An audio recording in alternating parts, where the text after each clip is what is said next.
Hello mga ate ko!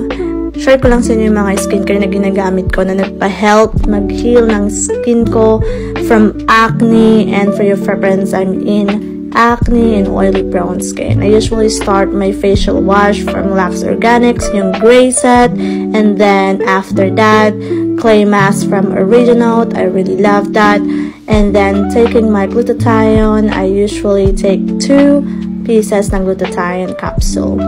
And I usually leave the clay mask for 5 to 10 minutes and then wash it off and then top lang ng tissue kasi hindi ko ginagawa yung rub ng mga towel na ginagamit kasi I don't know, it rush on my skin. And then toner from Lux Organic pa rin. Alam niyo yan, love na love ko talaga yan. And share ko lang tong Lux Organic na to. Sobrang ganda nito after kong gamitin yung Miracle Solution from Lux Organic and Fully Green na for acne. And since mga scar na lang yung ginagamit, may mga scar na lang yung meron ako, yan, magamit ako niyan. And then niacinamide from the same set ng Lux Organic, yung gray. Yan, nakaka-help siya for my acne scars and then pores. Yep. And then, yan, kala mo naman, makaka-help yung pag ganun-ganun niya. And then, moisturizer from the same set ng Lux Organic. Yes, I'm a Lux Organic girl. Yan, usually ganyan yung ginagawa ko, para akong pusa.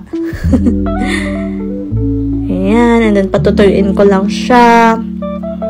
And then, this one, sobrang love ko tong Cica Soothing Gel nila kasi nakaka-calm niya yung redness ko. I don't know, yung oily ko. Awan ko, sobrang ganda ng Cica na to. Before ko gamitin yung mga Lux Organic set, ito yung pinakang unang ginagamit ko na soothing gel.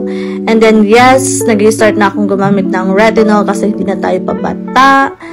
Kailangan natin yan. And I usually follow the instruction dun sa may retinol nila, which is natawag nila ng sandwich method. Layering siya ng moisturizer, and then retinol, and then moisturizer. Yep, ayan. Nag-moisturizer ulit ako after kong patuyuin yung retinol sa mukha ko. Yes, kailangan yung patuyuin yung retinol before applying another skincare. And then, sayo si ate mo.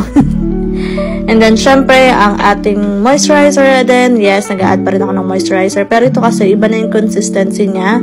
Sobrang thick ng consistency ng Cetaphil. Kaya siya yung pinanglalast ko na skincare. Kasi para malak niya yung mga ginamit ko skincare. Ayan, tama si ate mo. Gaganda-gandahan na naman siya.